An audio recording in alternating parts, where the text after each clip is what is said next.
संधि के बारे में पढ़ेंगे।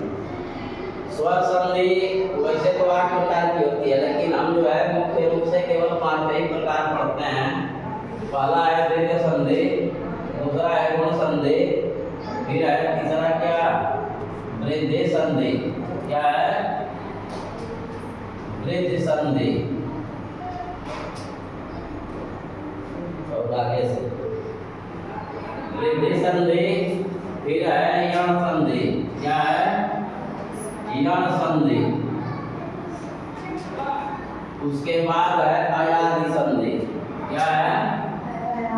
अयादि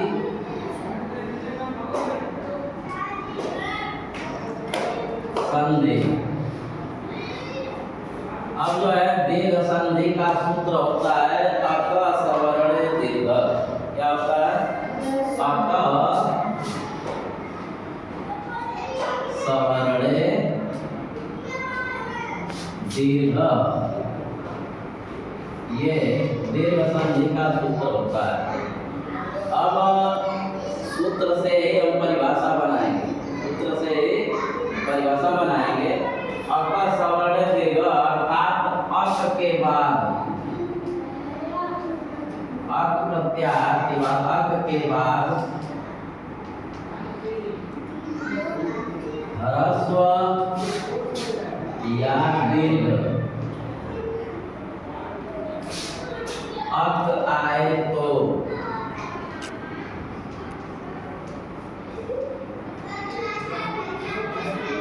दोनों के स्थान पर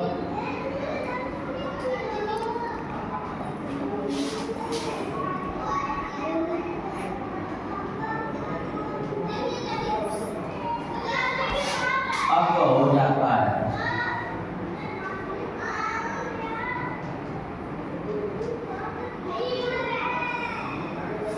अब अक को जानने के लिए हमें माहेश्वर सूत्र याद होना चाहिए। क्या है? माहेश्वर सूत्र। अब माहेश्वर सूत्र क्या है? तो नृत्यावसाने नटराज राजो ननाद ढंकामन पंचवारम। महर्षि पाणिनि जब भगवान शंकर की घोर तपस्या किए तो उनकी तपस्या से भगवान शंकर प्रसन्न हो गए और कथक नृत्य करने लगे। जब कथक नृत्य करने लगे तो उनके डमरू से वे 14 आवाज निकली जो महर्षि पाणिनि के कानों में पड़ी, और जो आवाज पड़ी वो मुंह से बोलते गए। वो है अयुण ऋलित एयं अयौ छैवरट रण यम गणदम धवै गणदस जब गणदस तब छटत चटतो कपय शस्त्र हल। उसी में से 2 सूत्र हम लेते हैं। क्या? अयुण और ऋलित।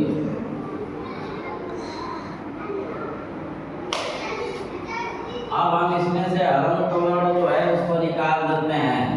अ है और क है। क्या है? अ और क। अब इसके बीच में कौन कौन से वर्ण आते हैं? तो हरंत वर्ण को हम नहीं गिनते हैं। कौन कौन वर्ण आ गए?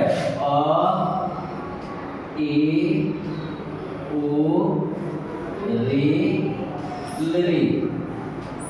इसके बाद ह्रस्व या दीर्घ अगर अक आता है तो दोनों के स्थान पे दीर्घ हो जाता है। दीर्घ का मतलब बड़ा, आ हो जाता है, फिर बड़ी ई हो जाती है, बड़ा उ हो जाता है, री हो जाती है और री हो जाता है। अब जैसे हमने दे दिया विद्या। क्या दे दिया? विद्या। धन आलय, विद्या धन आलय। अब देखिए अगर हम इसको तोड़ेंगे, ये विद्या बच गया। क्या बच गया? विद्या। इसमें से आ निकाल दीजिए। अब उसके बाद फिर इसमें से आ निकाल दीजिए और फिर लय बच गया। क्या बच गया? लय। अब हम अगर इसको जोड़ते हैं तो ये हो गया विद्या। आ और आ मिलकर के आ हो जाएगा।